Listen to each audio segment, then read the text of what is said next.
You don't need chains to enslave a man in this era. Just hand him a small plastic card and let his own mind do the rest. The moment you signed, you weren't signing for a loan. You were signing away a piece of your future time.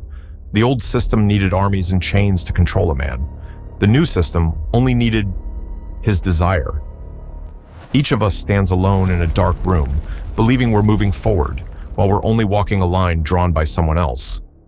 Then it appears, that shiny, gleaming thing you never needed, yet suddenly feel you cannot live without.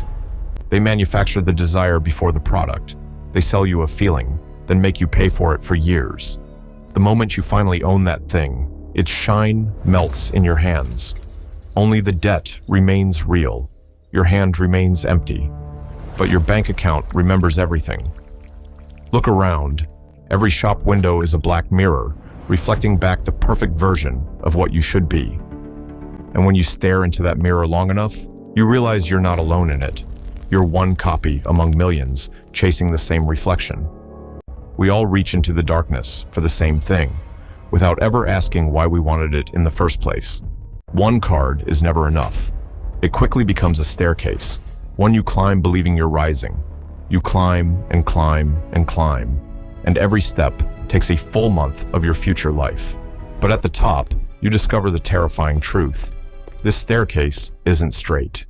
It's a circle that becomes a wheel, and you are the one running it.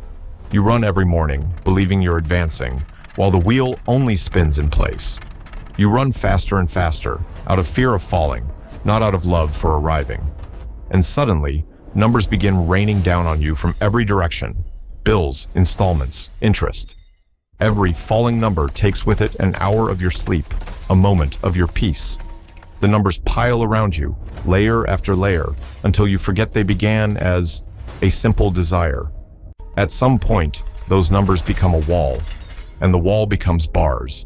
You sit inside your financial cage, signing yet another paper, believing it will set you free. But the ink flowing from your pen isn't ink at all. It's a liquid chain, quietly climbing your arm.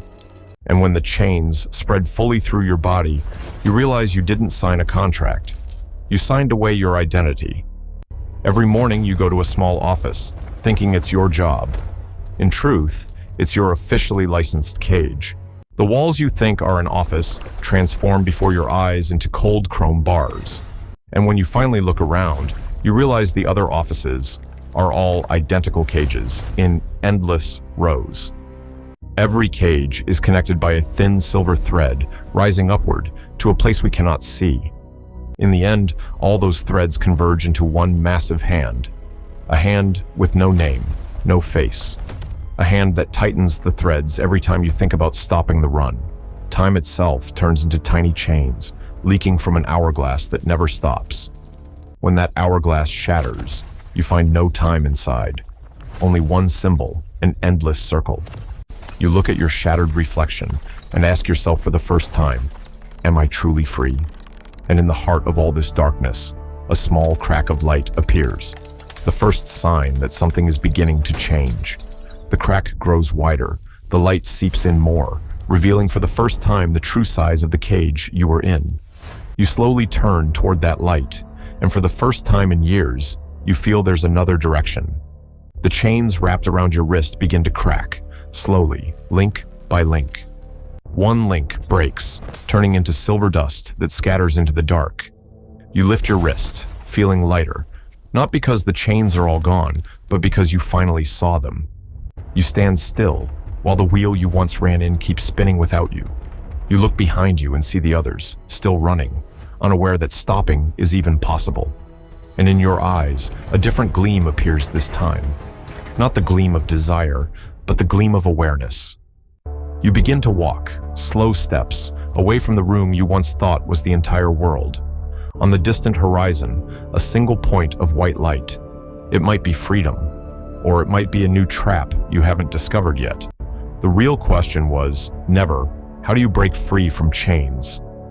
But, will you recognize the next one before it wraps around your wrist again?